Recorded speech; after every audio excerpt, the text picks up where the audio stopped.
भारत की पहचान जो है पुरुष प्रधान भारत से है।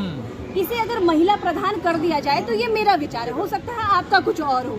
और पढ़ा लिखा युवा अगर पकोड़े तल रहा होगा तो ये कोई भारत की शोभा के बिल्कुल भारत को शोभा नहीं। हम अम्बेडकरवादी है ना, हम तो विज्ञानवाद सोच के हैं। हम तो इस पाखंड को बिल्कुल मानते ही नहीं है। बेरोजगार को इस बात से बिल्कुल भी मतलब नहीं है, एक रत्ती मतलब नहीं है कि वहाँ पर राम मंदिर बने या कुछ और मंदिर बने।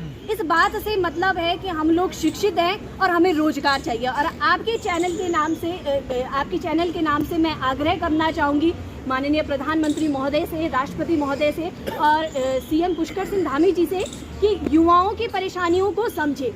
हर कोई बहुत सक्षम परिवार से नहीं होता है। मैं अगर अपनी बात करूं तो किसी एग्ज़ाम को देने के लिए बच्चा जाता है, किराया लगाता है, वहाँ स्टे करता है, बहुत सारे अन्य खर्चे हो जाते हैं और आपके लिए बहुत आसानी होती है इस बात को कहना कि परीक्षा लीक हो गई।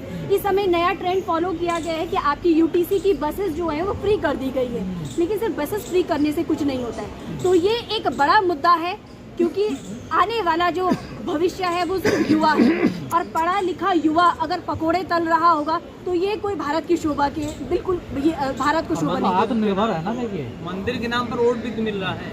क्या मिल रहा है?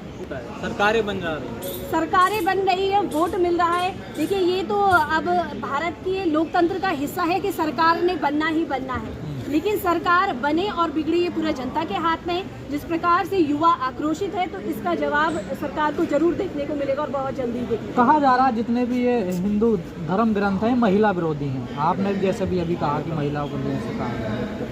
नहीं, मैंने ये नहीं कहा है कि सभी धर्म ग्रंथ हिंदू विरोधी हैं। महिला विरोधी, हाँ, महिला विरोधी है, ये मैंने बिल्कुल नहीं कहा है। पर मैंने ये कहा है कि भारत की पहचान जो है पुरुष प्रधान भारत से है। इसे अगर महिला प्रधान कर दिया जाए तो ये मेरा विचार है। हो सकता है आपका कुछ और हो।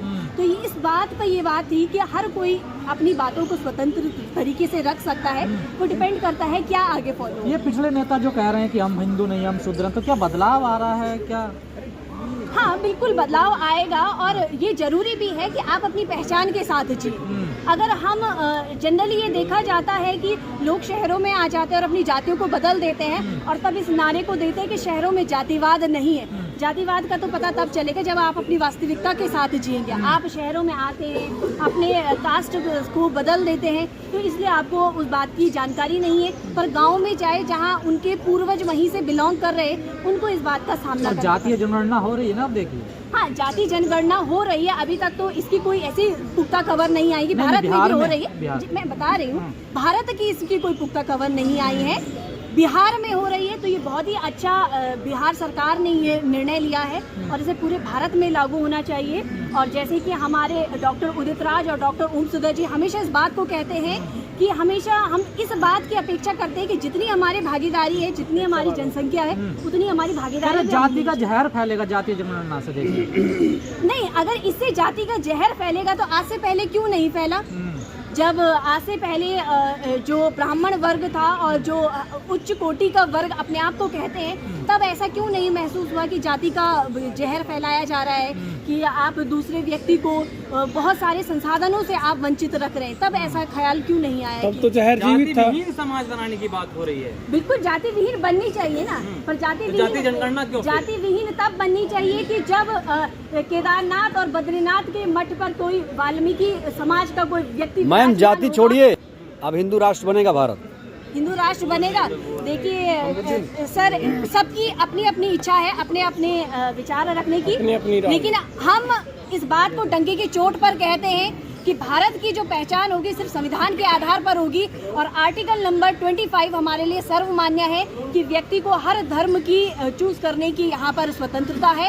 तो डेफिनेटली हम तो इस बात को मानते हैं। और मैं तो हमेशा ये बात कहती हूँ कि जिस प्रकार से आपने भी दोबारा से बीच में पंच किया हिंदू राष्ट्र, तो मैं आपसे जानना चाहूँगी हिंदू राष्ट्र की अगर आप बात करें तो आपकी क्या ख्याल है APJ अब्दुल कलाम साहब के साथ? मतलब उनकी तो जब भी आप छवि देखते होंगे तो आपको तो सिर्फ एक मुसलमान के सिवाय कुछ नजर नहीं आता। कथावाचक कह रहे हैं विश्वगुरु इसी रास्ते से बनेगा। कथावाचक जितने हैं, जब आपने कथावाचक का जिक्र ही किया तो उनका नाम भी बता दीजिए। धीरेन्द्र शास्त्री कह रहे हैं। धीरेन्द्र शास्त्री जी तो आज चमत्कारी बाबा, चमत्कारी बाबा। तो अगर आप कभी जाएं और उनसे इंटरव्यू लें तो मेरा भी उनसे एक सवाल है कि जोशीमठ में अभी बड़ी आपदा आई है। जोशीमठ चमोली जनपद में है, तो वहाँ कभी वो कुछ बता दे कि वो कैसे सुलझेगा। अभी आपने देखा होगा कि नहीं, भूत निकालते हैं वो भूत प्रेत। नहीं, भूत निकालते हैं तो जो ज्ञानी है तो वो तो हर चीज बता सकता है ना, वो आगे और पीछे सब कुछ बता सकते हैं। तो भारत को तो अब कष्ट विहीन हो जाना आप चाहिए। लोग उनका ज्ञान कहाँ चलने दे रहे हैं? अम्बेडकरवादी नए नए तर्क ले बिल्कुल, आए हैं।